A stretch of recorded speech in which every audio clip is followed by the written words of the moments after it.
Good afternoon, everyone. Hope you guys are having a good day. My name is Catherine, and I head the Bloomberg Intelligence Asia Equity team. It's a true pleasure to be here with all of you today and to host this very important event on investing in Italy. As someone who is deeply involved in researching global investment trends with Bloomberg, I've had the privilege of actually looking at international markets and how they evolved. And Italy has always stood out as one of the key leading players. From its rich industrial base to its growing innovation sectors, Italy offers immense opportunities for investors who are willing to navigate its complexities. Without further ado, let us hear more first from Mr. Alvin Tan, Minister of State for Trade and Industry of Singapore, to share more on how Singapore has and is looking to tap into opportunities with Italy. Let us invite Mr. Tan, Alvin, on stage now.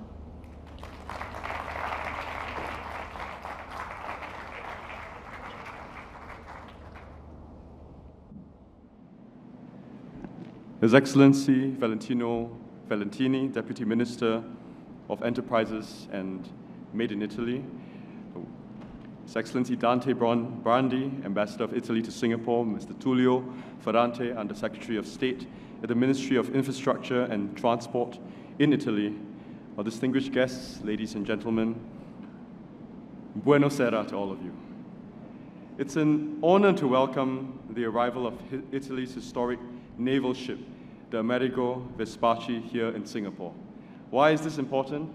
Well, the visit marks another milestone of high-level engagements between Singapore and Italy this year. In fact, earlier in June, I had the pleasure to visit Rome with President Tharman Shanmugaratnam. In his office in Rome, Minister Valentini and I had a good discussion on how Singapore and Italy could advance our bilateral relationship. And he had asked me and he told me about the visit of the Vespucci, and I said I would do whatever I can, even amidst my travels, to come host him and make sure that the Vespucci's visit is successful. I'm very happy to be able to reciprocate your kind hospitality that you've shown me and my team in Rome. Minister Valentini and I spoke about the Vespucci, and I learned a little bit about this online to find out what the Vespucci is and the spirit of the Vespucci. And so I'm going to try to talk a little bit about the motto of the Vespucci. In English, it's rather simple. It says, not who begins, but he who perseveres. I think it says in Italian, non ci comincia mal che ci perseva. Apologies if I messed it up, but I thought in the spirit of the Vespucci, you'll see that from Rome to Singapore, Minister Valentini and I have both seen this through, persevere.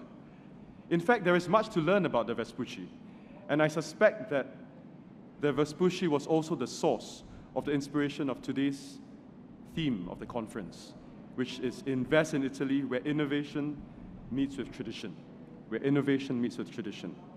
In fact, this theme encapsulates what the Vespucci symbolizes: a historic Italian naval training ship equipped with modern navigation instruments and also a hybrid electric engine.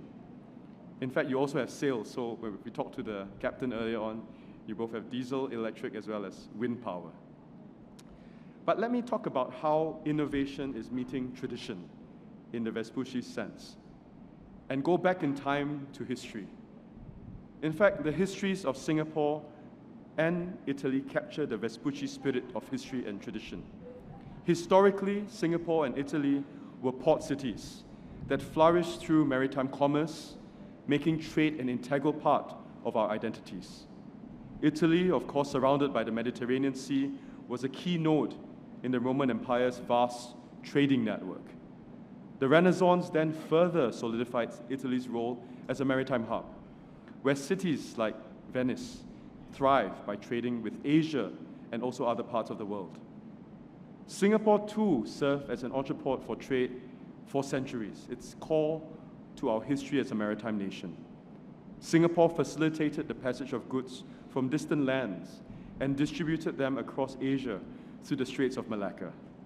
In fact, I was telling Minister that just about a couple of hours ago, I was in Malacca, coming down the Straits of Malacca and now in Straits of Singapore. So our histories as maritime port cities are very intertwined. In fact, they are so intertwined that if you look back into the 13th century, Singapore's trade relations with Italy go as far back then. Despite the considerable geographical distances between our countries, Italian goods such as textiles and glassware passed through Singapore's ports, finding their way into Asia where they were exchanged for spices. Again, drawing inspiration from the Vespucci's motto, our trading relationship has not just started well, but has also persevered through the centuries. Today, the products traded between our countries are, of course, much more varied and diverse in comparison. We also have developed a very multifaceted partnership which spans tourism, science and technology, maritime, and also legal cooperation. And trade continues to, as it has from the 13th century, remains a key pillar in our ties. And Singapore's economic relations with Italy are in fact also anchored by the EU-Singapore Free Trade Agreement. And since this EU-Singapore Free Trade Agreement came into force in 2019, our trade and investment has been growing. Since 2019, Singapore's goods trade with Italy increased by over 1/3 and was valued at 9 billion Singapore dollars last year. Trade in services has also grown by over 10%, and that number is now about 2 billion Singapore dollars based on 2022 figures. Two-way investment flows are also growing, with Italy's FDI into Singapore reaching over 2 billion Singapore dollars in 2022, and Singapore's investments into Italy are also at similar levels. There are also now over 850 Italian companies in Singapore, many of them represented here. And they span a wide range of sectors, including electronics, chemicals, consumer products. Italian multinational corporations such as ST Microelectronics, Fulci, and Menarini have also chosen to set up their operations here in Singapore. But in the same way, Singaporean companies are also exploring opportunities in Italy, and some have already made significant investments there. My colleague from PSA is here, and PSA International operates 2 of Italy's largest container terminals in Genoa and Venice.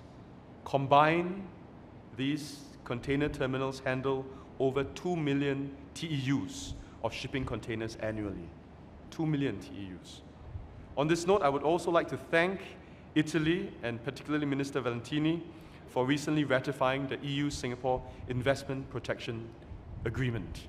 We had talked about this in June, and Italy ratified this in July. Thank you very much, Minister. Thank you. Now, why is this important, and why do I thank the Minister for his part in this? It's because once in force, this EU-Singapore Investment Protection Agreement will provide enhanced investment protection and legal certainty for our investors. This will accelerate the growth of two-way, cross-country investment flows. And Singapore and Italy are very much alike. We are like-minded and also digitally progressive partners. We are both committed to advancing and shaping the rules for digital trade. Singapore and EU also recently concluded negotiations on the EU-Singapore Digital Trade Agreement in July as well. This is also important because it will extend our strong trading relationship into the digital world, into the digital economy.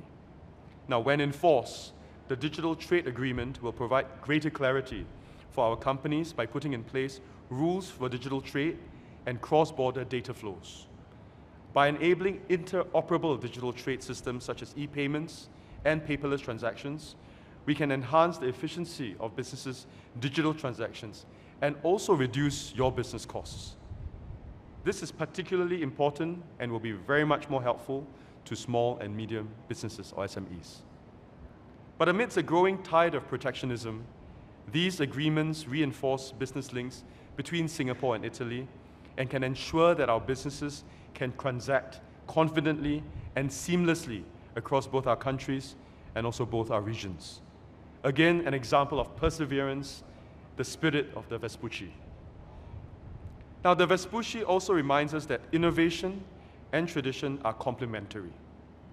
The ship's hybrid engine and the sail, of course, and your mission to foster international collaboration in scientific research embodies this complementary relationship. Ambassador and I were talking about this collaboration on science and technology just a couple of minutes ago.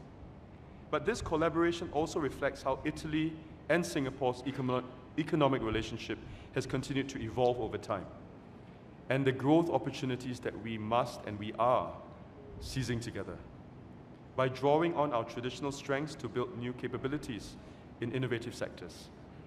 Now, Silicon Box is also here. Dr. Han is here. Silicon Box is a Singapore-based company. It's a good example of how businesses have recognized the potential of tapping the strengths of both markets in the tech and innovation space. Now, Italy also has the second largest manufacturing sector in the EU, with strengths in product design, precision engineering, while Singapore plays and has different strengths. Singapore is a critical node in the semiconductors value chain. So Silicon Box's new chip factory in Piedmonte will draw on Italy's strong industrial background and enable Silicon Box to implement smart manufacturing solutions to produce next-generation semiconductor chiplets, improving Silicon Box's business capabilities and also your export competitiveness. Similarly, Italian companies can capitalize on Singapore's strengths as a globally connected trading hub that is home to a vibrant ecosystem of domestic as well as multinationals. So for Italian companies amongst you here looking to expand your global reach, Singapore's position as a gateway to Southeast Asia will help you tap into a growing consumer market that is projected to be the world's fourth largest economy with a combined GDP of $4.5 trillion. To this end, I'm glad to note that Italy has opened a new trade office in Singapore to boost business ties with Southeast Asia. SACE, an export credit agency under Italy's Ministry of Economy and Finance, will also help Italian SMEs to capture opportunities and investment opportunities in our vast, growing region. But ladies and gentlemen, in closing, I just wanted to say that the Vespucci's call at Singapore's port reminds us of the strength of our relationship. In fact, if you were walking, we came from the Vespucci earlier, we walked through, and we saw many families. They're all enjoying the ship, they're enjoying the coffee, and as well as the gelato. But this is the strength of our relationship spanning economy, society, and friendship. And again, we go back to the motto of the Vespucci, reminding us that as we have started well together, Italy and Singapore, centuries ago, so too we will continue to persevere together in the centuries ahead. I wish you all fair winds and grazie to everyone. Thank you very much.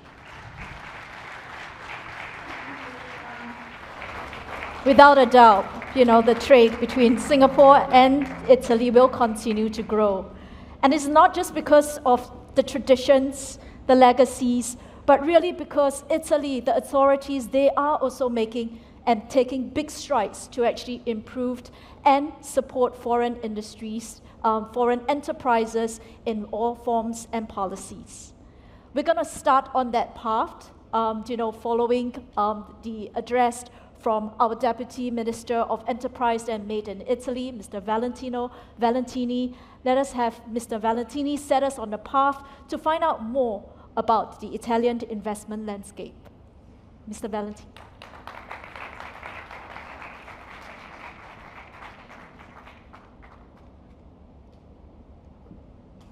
Dear friends, dear ministers, after the speech by our good friend Alvin Tan, I could just fold and go home because he practically said whatever I wanted to say. He said it better, and he said it with a spirit of friendship that I think characterizes our meeting today. First of all, he captured the spirit of Vespucci, which I'm not here to repeat, but rather he touched upon first the analogies between Singapore and Italy, and analogies in history, in our role as maritime nations, in our central role, Italy at the center of the Mediterranean, Singapore at the center of the trade. And I said yesterday, here the winds of trade, the monsoons, have set the rhythm of the world clock.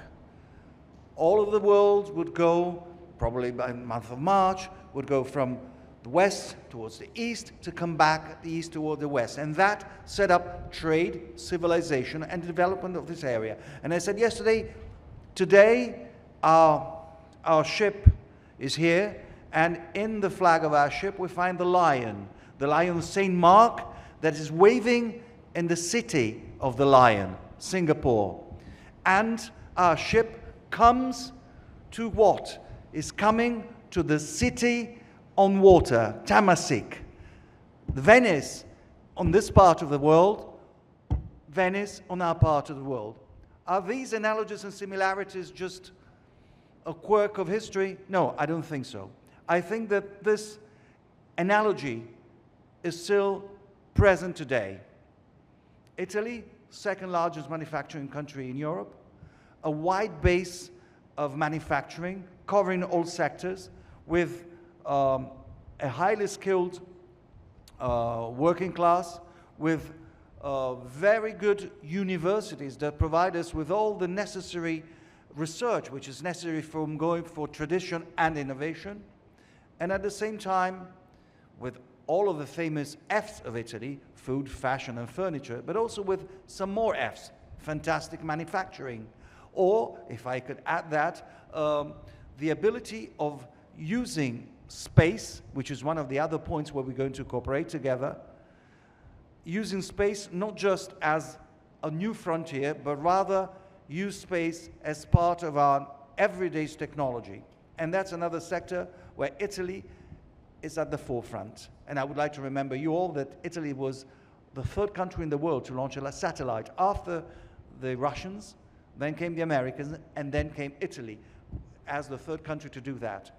I realized by speaking with my friends here in Singapore how much we appreciate it, but how much we're not understood, how much Italy is still a country in the eyes of our friends where the dolce vita and the lifestyle prevail upon our role as a dynamic and modern industrial country. So our role here today, and we discussed very much with our friend Alvin, who I found to be extremely well-versed in everything that has to do with the economy, but especially what I find in him as a Singaporean is this openness and this vision, because Singapore looks at the rest of the world, not just this part of the world, growing to 4.5 trillion, bound to grow as a very important area, but he also understands and looks at what is the common challenge that Italy and Singapore have to do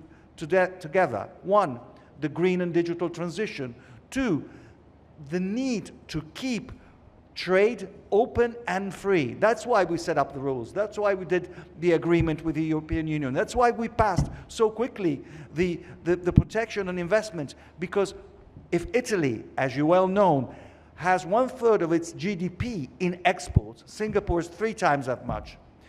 We thrive on trade, but trade has to thrive on rules, on shared rules. It cannot be what other people think, a way of dumping or a way of not respecting. Trade has to be fair, has to be equitable, and has to be preserved. We're all the loser if trade stops.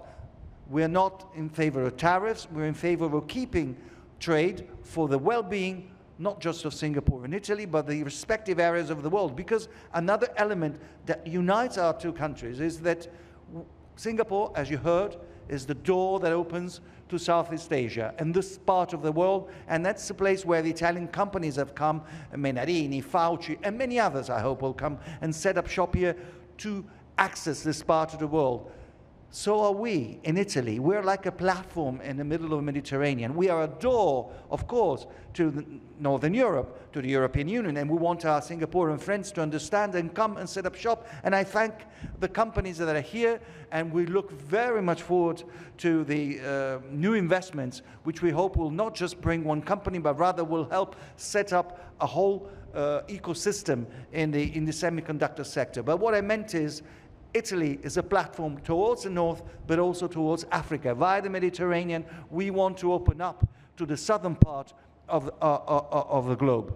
So, to cut a long story short, because all the figures were given by our good friends, I would like to strengthen the analogies. I would like to strengthen the mutual benefit that would derive from our cooperation, and I would like to strengthen especially the need to commit together again from tradition to innovation in a common goal, which is improving trade, not just to become richer, but improving trade to bring wellness, to bring stability, to be two pillars of stability in two different sides of the world, carrying out the same value base. I forgot to mention another element that keeps the two companies, that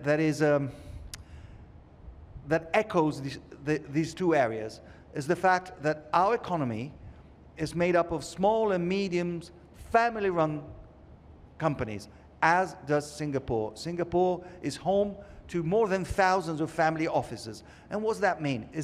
Does it mean we're backwards? Does it mean that we are not able to live in modern capitalism? No.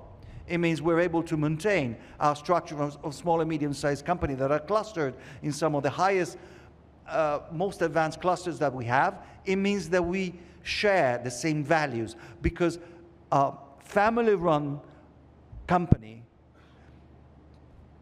prefers value over profit, thinks about the future, think about the transmission of wealth over generations. And that is another important similarity we have to leverage on. So, dear friends, thank you for being here. I hope that this is just the beginning. I'm sure this is just the beginning of a new era in relations between our two countries. And I thank my good friend and you all for being here. Thank you very much.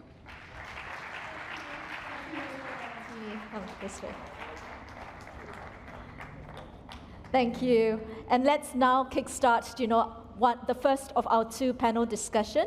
If I can invite my three esteemed speakers on stage to join me right now. We have Mr. Alberto Castronovo, Head of International Unit Cabinet at Ministry of Enterprises and Made in Italy, which brings extensive experience in private equity with a keen focus on European markets. Their work has actually shaped some of the most notable investments in Italy infrastructure and technology sectors, and I'm personally excited to hear the perspective on the longer-term opportunities. Welcome, have a seat. Next, let me invite Byung Han, BJ, CEO of Silicon Box, an advanced semiconductor integration service provider, who will share insights on the role of high-tech industries in Italy's investment landscape and the firm's experiences within the country. Welcome, BJ. Last but not the least, we have Fabrizio Armone, Head of Co-Investors Relations and Fundraising at Cassa Depositi, Prestiti, excuse me for the mispronunciation, who plays a key role in driving Italy's infrastructure and investment growth, especially in the collaboration with international investors. Welcome, and welcome on stage again our three speakers.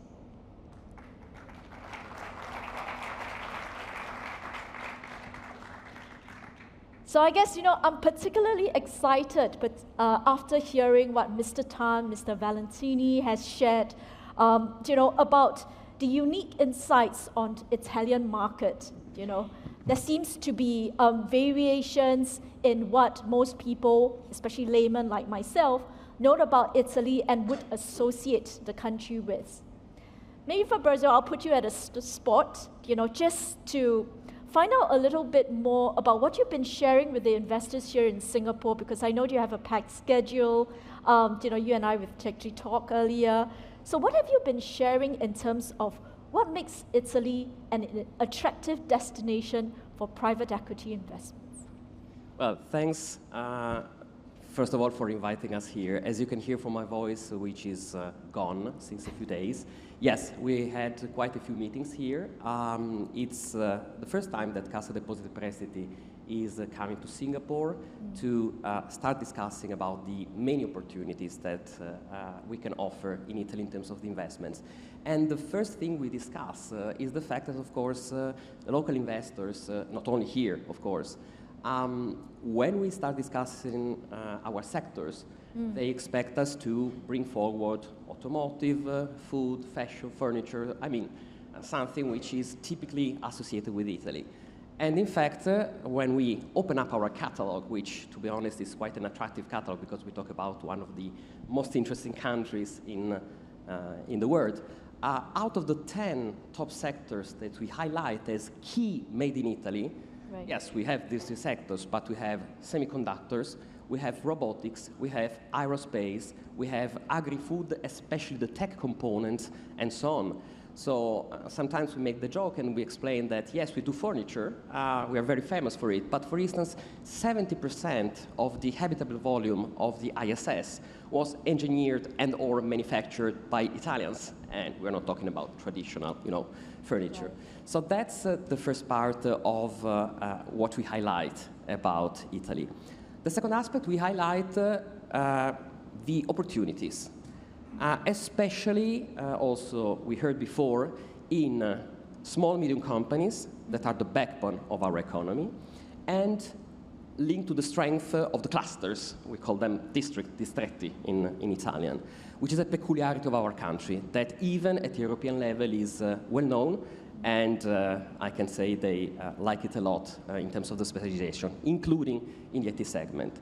So the main issue is to be able to spot those companies, because typically they are family-owned, or in any case they still have a very strong link with the founder, and typically the usual names, especially in private equity, since we are discussing about private equity, simply don't see them. They fall below the radars. And even when they fit the picture, typically there is a little bit of, I use maybe not the right word, of mistrust, or in any case of lack of confidence by many of them to start approaching the capital markets in a more mature way, as we were discussing.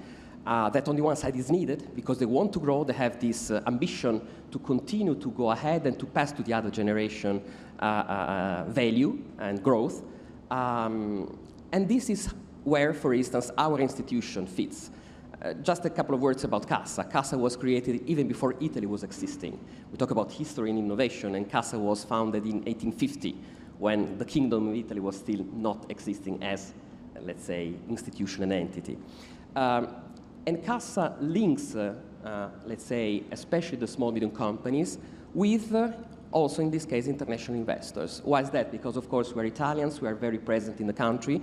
We have our private equity operations that is a joint venture between Cassa and especially the 4 Italian largest banks. Right. So in my opinion it's a very good example of a company doing private equity with a shareholder structure in terms of being a GP that is quite unique, and which explains why we have quite a very good view on the entire market. And we are Italians, we are flexible, we can understand the culture and the fears of the entrepreneurs. So to summarize what we are telling to investors, first of all, Italy is much more than what you expect us to be. Second, Italy's technology as a keyword, which again is not what will come into your mind immediately thinking about our country. Third, there are plenty of opportunities. And if I want to speak now in a more practical way as an accountant, typically when you spot something that falls below the radar of the usual names, you pay less. So in terms of opportunity, you buy at a cheaper evaluation and multiple, and you can exploit better the situation. You need to find the right partners. And basically, that's why Cassa is here. Right. Absolutely. It is always finding the right partners, and that relationship is actually very important in all investments. And really, I think if I take a step back, I agree with you, Fabrizio, that, Italy doesn't come to my mind in terms of semiconductors, aerospace, robotics, as you have actually mentioned. So, you know, in your catalog with that 10 sectors that, you know, you've actually showcased the investors here, again, is there anything that currently stands out for you, or maybe just your observations, not from your perspective, but, you know, again, something the most promising in terms of the private equity growth, and any insights that you can actually share with the audience and us on that? Well, in terms of looking at private equity opportunities, of course, it's regarding all sectors, including traditional. Because, of course, as an investor, you might want to find, and you will find in our portfolio of companies and in what we do in terms of helping them to develop with the typical buy and build strategy, also lots of fashion companies linked to luxury and so on.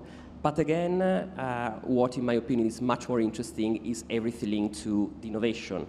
Everything concerning, for instance, semiconductors, everything concerning clean energy, renewables. We are leader also in this area. And again, we mentioned aerospace, which is another key element and key advanced skill and competitive edge of our country. Right. So, to summarize, you will find everything starting from the obvious, but going much, much wider and further than what you could expect. I hear you, I hear you. You know, semiconductors, you know, again, BJ, we know that Silicon Box, you guys have invested in this space in Italy. And, you know, we're not out here to paint all the rosy pictures about investment because, you know, it always comes. And it is a balanced investment landscape that we are always looking at. What are some of, you know, the competitive edge?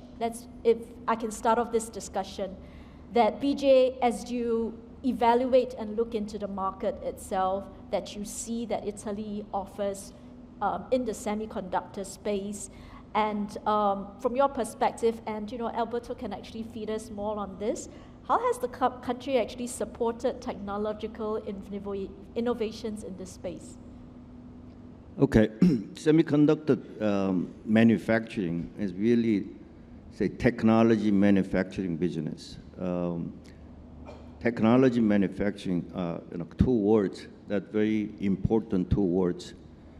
And over time, many companies doing manufacturing are focusing on the manufacturing, which is based on how to manufacture cheaper, which they eye on labor cost, and they tend to go with the cheaper labor location and even cheaper labor location and go to cheapest location and more cheapest location.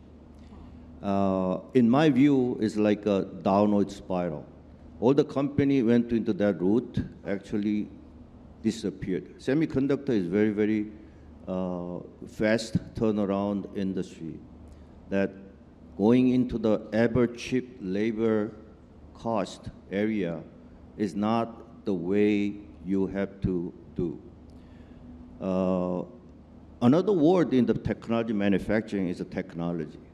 I believe that technology is the area that we have to pursue. How to make the margin better and location should not be the biggest factor, okay? And then if you have the different look of where to select the manufacturing location, and you know, a lot of people asked the question to me when I made my first factory in Singapore, said, why Singapore? Well, Singapore, if you look around today, half of the semiconductor manufacturing is mainly in Asia. And then if you look at Singapore, that Singapore is outstanding in my eyes because where in Asia do you have no risk or low risk and geopolitically neutral? Singapore caught my eyes. That's why I started my building factory 2 years ago here. If you look at Italy, actually, technology component is really playing an important role. You can go to cheaper labor, but labor is not really the key part of the manufacturing.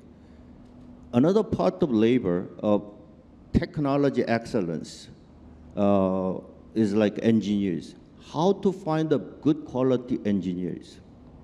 Then you have to look at more fundamental thing. You know, this semiconductor innovative industry. you don't have anybody who is already trained. You have to find a location which has very good fundamental science and technology education. If you look at Italy, has that component. And if you look at schools around Italy, have that component. Everybody probably have to pay attention that semiconductor, one of the two countries studied the semiconductor in the world was Italy. Actually, if you remember the company called Oliveri, I don't know, some people with a little bit of my age will remember that. All the computer semiconductor industry started. Somehow people looked at low-cost location of manufacturing over and over and over. The two main area who invented the semiconductor don't have manufacturing or small manufacturing, which is US and Italy in a sense. So I decided not to go into that route because all the people went in that route was in downward spiral and losing their business. With all the companies, great companies making out in this world is really pursuing excellency in the technology. Excellence in the technology comes from people who has well-trained engineers and scientists. And I have been in the industry more than 4 decades. I have more than anybody's experience. Right? All my colleagues, in my experience, in important component of this industry. I believe people like me could teach people how to do. That's a skill part. But if I don't have fundamentally good engineers, good quality engineers, I can do my job. That's number one reason I chose to go to Italy. I see. Very insightful, BJ. It's interesting how you've actually elaborated the skilled labor, and we're really talking about engineers and the push for innovation, even at the schools at the early start, in Italy. So, if we look at that on a whole, and employment regulations locally, it does also affect, some of the investors' decisions to actually go into selected markets. I guess in your 4 decades of actually operating in the space, and it may not apply for other industries beyond semiconductors, would we be able to actually tap into your insights as to how maybe Italy's current regulations have actually driven and helped the transformation and the restructuring of certain enterprises, particularly, let's say, the family-owned office? Yeah. Okay, I think I have said enough about good things about Italy, but Oops. if you look at any country or any technology, any company, there's another side of the story. That means that no country in the world and nobody in the industry is perfect, right? So actually, if you look at Italy, there are people, there's reason that people are not investing significantly in semiconductor today. They look at a lot of components, right? What is the, say, actual, labor in working level people, and what is the cost of them, which is an important component, not as important as a really good innovative engineers, but it plays a role. Also, energy cost, availability of land, availability of water. And then, important role is that what is bureaucracy in the government? Can be negative, can be positive. Mm-hmm. Singapore, in my experience, is really good in that sense. Italy, I was scared and approached, and I emphasized that this has to happen. This has to happen. I talked to the ministry and minister. I talked to the regional government, and I talked to the city, the mayors. They all became my friend at the end of the day. And so far, a lot of people were talking about Italy as scary as so many hierarchical level of bureaucracy. On top of that, you also have EC, right? So, you know, if you look at the Asian country, you don't have that much of, levels of hierarchy. I would say it is still slow, but my experience of last year and a half with Italy was more than excellent. So Italy has willing to go into that. Yep. As my assessment today. And Italian always have this passion. Once they're convinced, they do, you know, all the way. I love that passion too. And absolutely, I guess, again, you know, no markets is a bed of roses. You know, I can probably speak a little. I don't know whether Mr. Tan would agree. Singapore also have its ups and downs as well, right? But clearly, again, you know, we are making the move towards improvements, which is the most important thing. And we're getting support from the government as well. Alberto, in terms of, you know, the policies that's been in place to actually help foreign enterprises in Italy, can you share with us more on that? Yes, of course. Thank you. Yeah, as you say, the Italian government is making a great effort to strengthen governance and tools for investment attraction. So, in order to improve this effort, we have created 2 years ago a one-stop shop. This is called Invest in Italy, covering the national territory, and this one-stop shop has been organized in collaboration also with the regions and with the international network of the diplomatic and the representative of the Italian industries abroad. The objective of this one-stop shop is mainly to facilitate and simplify new business in Italy, so to attract foreign investors in Italy, ensuring direct support in all the invest process through a personalized approach. We have so envisaged a tutor to deal with the local administration in order to facilitate also the communication between the foreign investor and the local administration that sometimes could be a barrier. Yes. And then we also have some tool to unblock the investment procedures, because we realize that sometimes bureaucracy could be a limit to attract investments. So on investments exceeding 25 million and on significant impact on unemployment, if necessary, our government and our ministry can substitute the administration in order to fasten the process. On investment exceeding 1 billion, we can appoint an extraordinary commissioner to coordinate the administrative procedures. So this is what we are doing for the large companies, for the big investments, but we also, the backbone of our industry is made from SMEs, and we also want to support and attract SMEs in Italy. We are also working to create a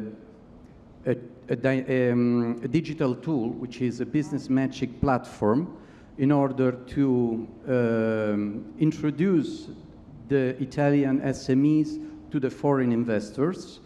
So this digital tool has been developed with some artificial intelligence also tools, and will provide the matchmaking between the foreign request and the Italian offer regarding SMEs, regarding logistics, regarding location, regarding financial tools, and administrative support. So this is what we are trying to do in order to support foreign investments in Italy. Right. It's good to know that, you know, even the small, medium enterprises are actually going to benefit from the initiatives that, you know, the government is putting into place. From a funding financial perspective, anything that we can expect, you know, from the government? Yeah. Yeah, thank you so much for this question. We are hardly working to develop the National Strategic Fund of Made in Italy, which is a fund that will be mainly focused on critical raw materials. Wow. So that's why it's called strategic, because it's a fund that has been developed in strict collaboration with our European colleagues, because as you know, we have since this year a European Critical Raw Material Act that foreseen that for the national countries to have a strategy and an independence regarding the critical raw materials. So we are structuring our fund, and this fund has an initial installment of 1 billion and will operate together with the private sector. So we will need to have at least 50% of private sector investors in any investment. And of course, the investment sectors we are looking in are the sectors that the industry that are interested in using critical raw materials. So mainly is electronics, automotive, defense, or aerospace, and pharma. Right. That's really interesting. And I would love to actually dive more into finding out more about, what are the critical raw materials that we're looking at. But in the interest of time, we'll probably have to stop our discussion here. Amazing insights coming through from Fabrizio, BJ and Alberto. And I'm sure there's going to be further engagements, as off stage, as we go into the evening. So thank you again to our three speakers, and let's give them a round of applause. Thank you. And I'm going to invite our next, our last panel of the evening. Something a little bit more tradition for, again, laymen like myself, as I associate with Italy's real estate, infrastructure, and hospitality. So let me invite on stage right now, Mr. Vincent, Regional CEO for EuroMed, MESA, PSA International, whose work has been pivotal in advancing global trade and infrastructure development across key markets, especially between Italy and Singapore. Mr. Ng, welcome. Thank you. Please have a seat. Next, let me invite Giovanni Donato, Diplomatic Advisor of the Minister of Infrastructure and Transport on stage. Welcome. And, the ministry itself has been overseeing Italy's strategic infrastructure projects in driving national growth and connectivity, and again, a very crucial role in attracting global investors. Last but not the least, Mr. J. Parmanand from Symphony Capital Partners Limited. Jay, I apologize if I actually mispronounced your last name, but you are the investment expert, whereby the company itself focused on high growth sectors, whose expertise in private equity and capital management has really made a significant impact on international investment trends. Again, welcome to the three of you. Let's give them a little round of applause. And the topic that we will be going into is a little bit more tradition, some of the more familiar industries that we would associate Italy with. Going to start with the real estate and infrastructure. Not gonna lie, Mr. Ng, I'm not an expert when it comes to real estate infrastructure, but would you be able to actually share what are some of the observations that you've seen that has changed, not necessarily transformational, but changes that you think is a improvements towards spearheading Italy's relationship with other countries and going global? So PSA's investment in Italy started in 1998. Wow. So we have been there for about 26 years.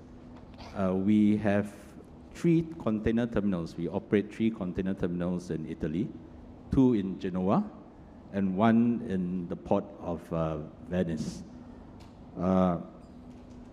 The port of Genoa is actually the main gateway for Milan and for the key industrial hinterland of Italy. Genoa handled about 2.7 million TEUs of container throughput last year, and PSA handled about 1.7 million TEUs. So we had about 60% market share in Genoa. The key element in Genoa is that there are significant initiatives to enhance the connectivity of the port going forward. There are plans to enhance the high-speed rail connectivity out of Genoa into Europe. And that will actually enable the hinterland of Genoa to be extended into the economic hubs in Switzerland as well as southern Germany. The container terminal business is capital intensive, long gestation, and the regulations and development master plans within the port sector have actually been relatively conducive to investments and consistent across time. So this has allowed PSA to make significant investments in the port sector. We have invested about 800 million euros over the last 26 years to enhance the capacity of the terminals and also to improve the capabilities and connectivity of the terminals. The element which we talk about, labor and talent in Italy. So collaboration with the unions in the port sector is actually critical for the success of the container terminals.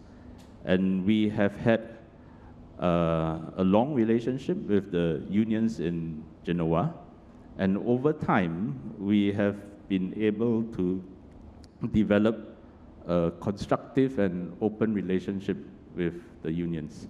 So much so that today we can gladly say that the unions are constructive and open to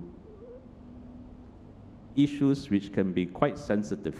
For example, changes in work practices and also introduction of automation. So that we have seen significant improvements over the period where we have been involved in the country. I see. No, totally understand. And I guess, you know, technology itself, it has brought about very significant changes in the way we worked. And clearly there is going to be a mindset change as well as it continues. But, you know, Mr. Ng, as you have actually mentioned, you know, infrastructure, it is a sector that requires investments into projects with long gestation. So, Giovanni, any other projects that we should be looking at into the next 26 years for Singapore, you know, that Mr. Ng can take away with? Yes, Catherine, thank you very much for and thank you to the colleagues from the Ministry of Industry and Made in Italy and colleagues from the Embassy for organizing this conference. And of course, I would like also to thank all of you to be here today. Yes, actually, infrastructure are the enabler necessary to carry out the goals, the objective Minister Valentini has highlighted in his speech.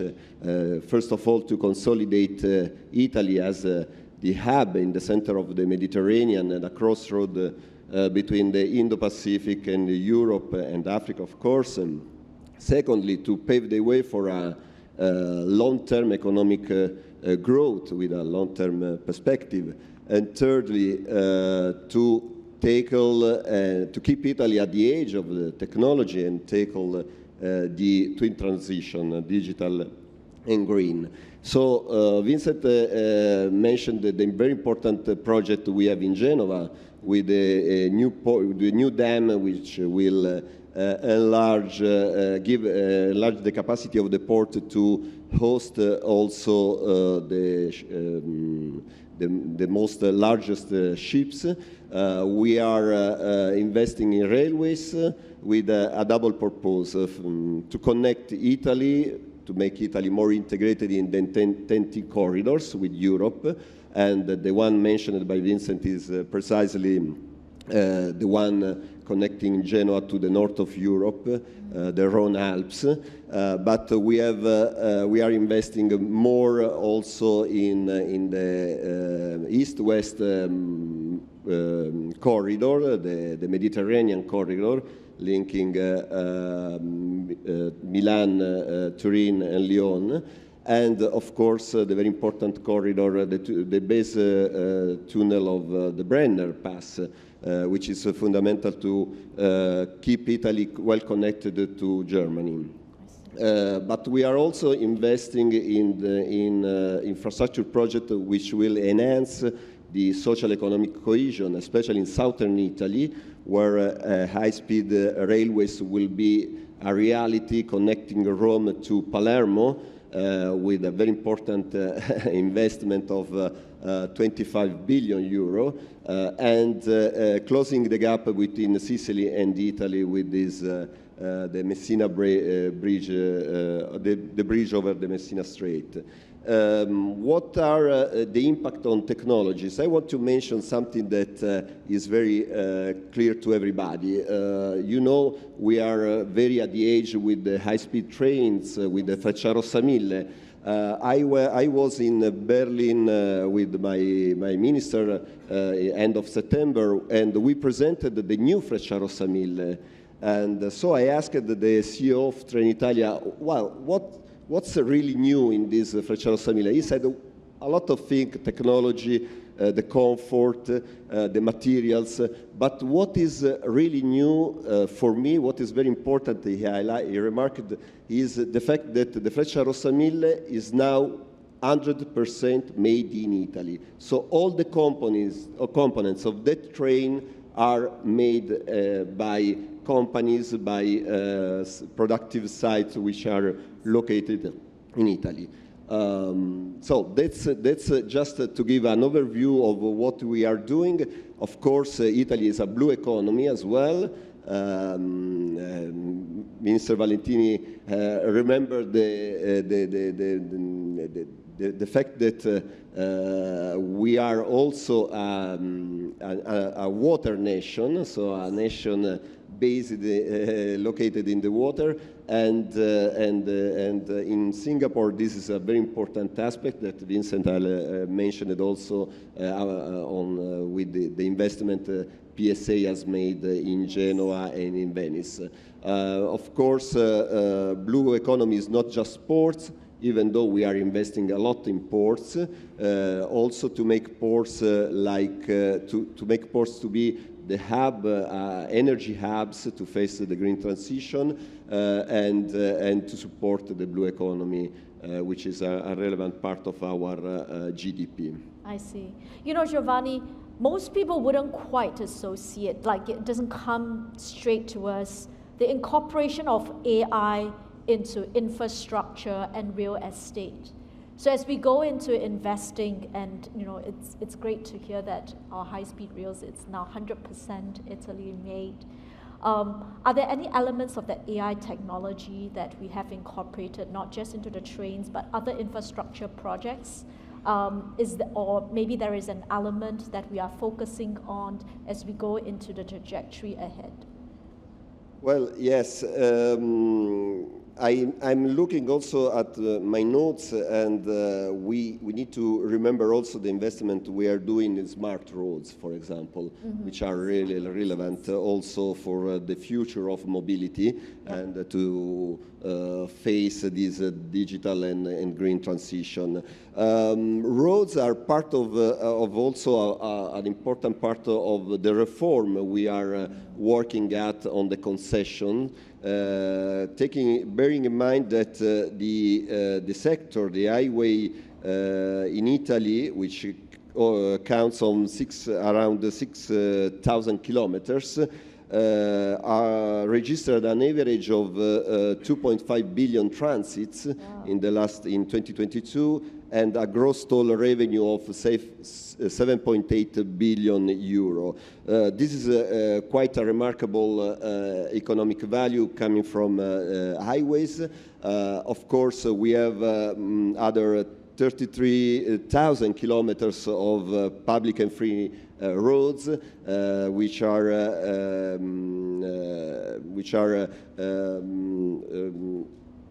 part of the investment plan of the government to, as I mentioned, to make roads a valuable asset, and we are working also a process of reform of the highway concession system. So I think it will make this sector more efficient for users and more attractive to private investors. I see. That's great. And coming back to you, Mr. Ng, anything that you would like to actually see from an AI perspective from our investments in Italy, and maybe there are ongoing things that from a Singapore enterprise perspective that we are also putting in place?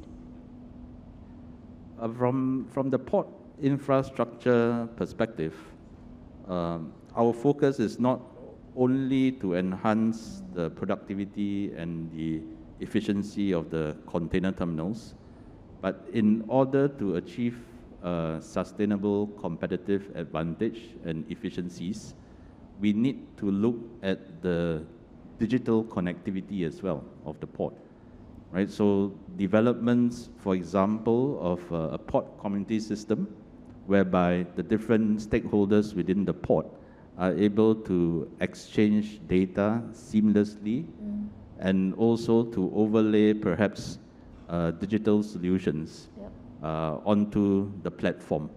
So I think that is something which would greatly enhance the efficiency of the entire ecosystem in the future. Right, perfect.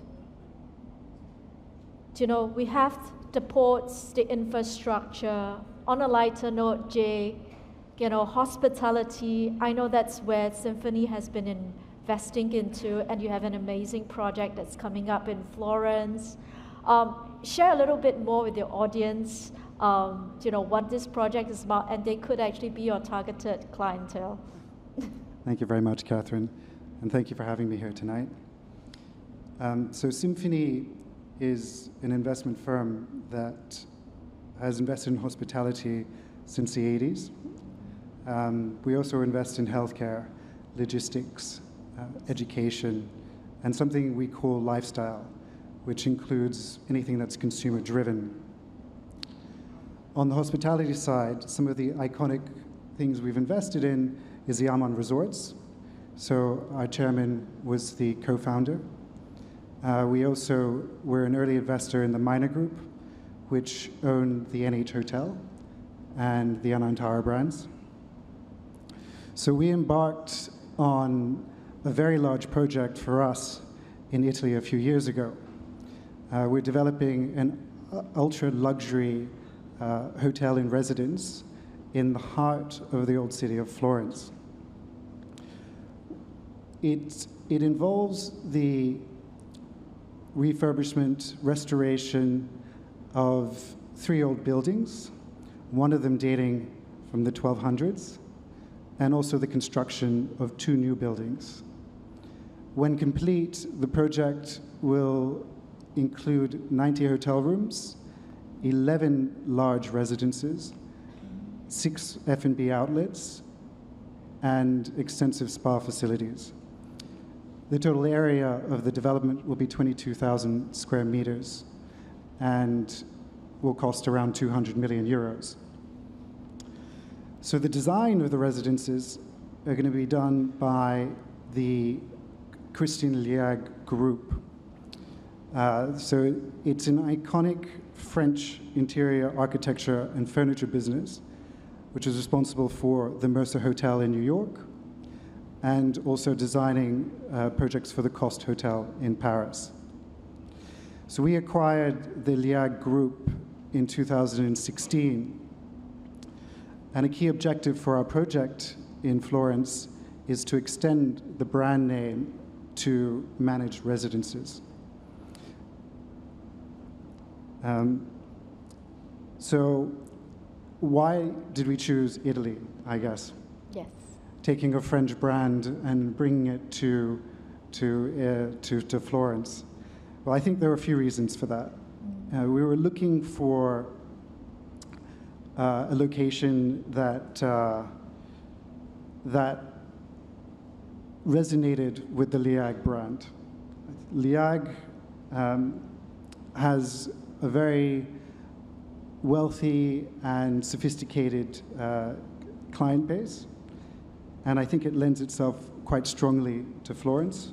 The concentration of culture, gastronomic and authentic experiences available there attracts that sort of traveler. I think there are other reasons why we chose Florence. The hospitality industry in Italy is extremely strong. I think there were almost 60 million visitors to Italy last year. I think more in 2024. Florence, in particular, has seen a very large increase in hotel rates, and there's no seasonality, so the occupancy rates are pretty high throughout the year. Another draw card to Italy is obviously the pro-business agenda of the Italian government. The flat tax scheme and other visa programs have brought in a lot of high net worth individuals, which have increased the demand for luxury residences. So with this kind of demographic move, we're seeing more demand for turnkey properties, managed residences, something that should benefit our project. I think generally the business environment in Italy has been very friendly. It's been very easy to work with various parties. We've had a pretty good experience with all the professional advisors we've had. But like all investment destinations, there have been some challenges. So the project that we're involved with now has gone through a very long approval process. We actually started the project in 2019, and it took approximately 5 years to get the building permits to start construction. But given the complexity, it's purely understandable. Another aspect that we did not expect was the ease of getting financing. Right. So Asian banks providing financing in Italy is still not as smooth as we had thought. I think they're not so familiar with the market. So we actually secured onshore financing, and that takes a little bit of time. The Italian banks like to know their clients and create a very long-term relationship with them, and it takes a bit of time to kind of create that connection. So that, I've touched on some aspects of the project. Sure. But if maybe I can answer some questions after in the Q&A. Definitely, Jay. And again, I'm glad that we have this stage, for us to actually start building that relationship. PSA, we spent 26 years building that relationship. So, Jay can take a leave of that.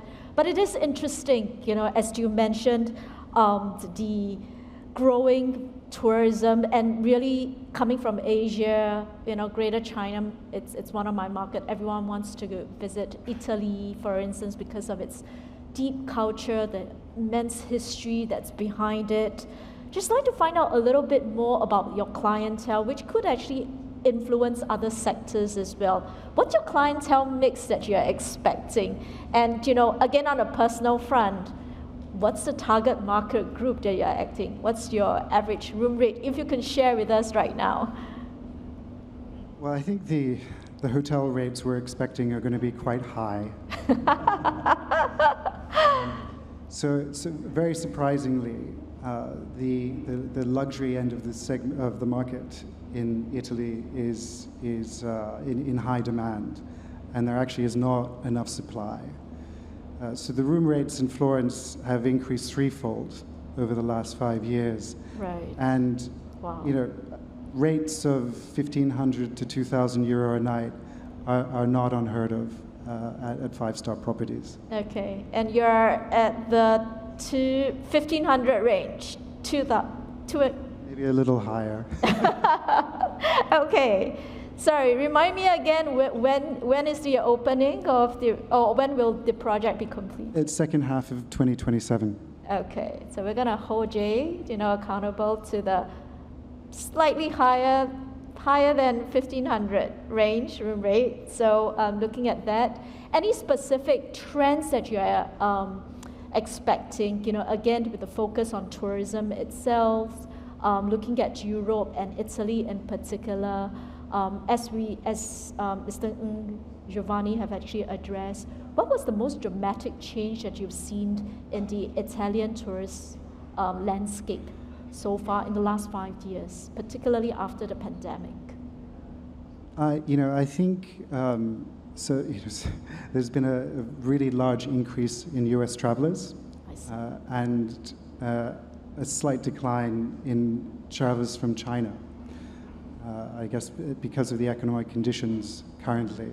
So there's been a bit of a demographic shift. It was quite interesting. We were looking at some statistics for some of the five-star hotels, and 80% of the occupancy was from the US.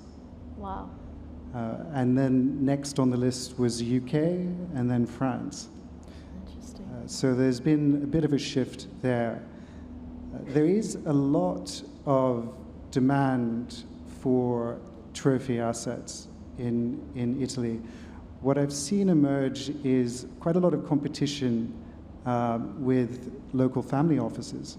I see. They've been quite large buyers of iconic assets, paying very significant amounts. So that's something that has also changed.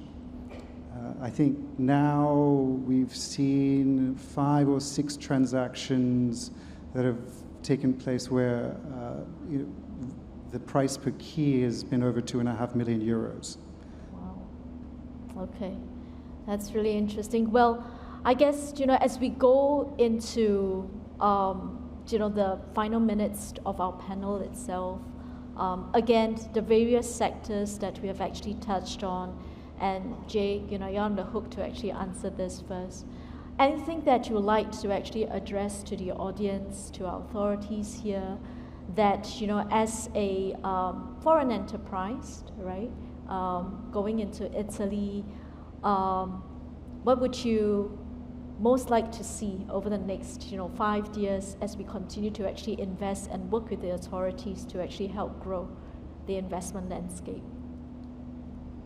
I think from my perspective, it would be on the this streamlining of the approval process for building permits. Okay. Our project was very complex, and we're dealing with heritage buildings.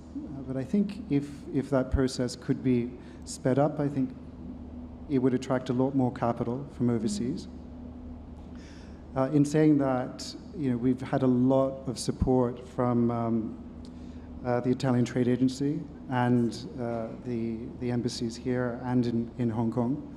They've helped us a lot along the way, expediting certain approvals and helping us with visas, and also introducing us to new opportunities. That's great. And I suppose 26 years later, it's getting better. Mr.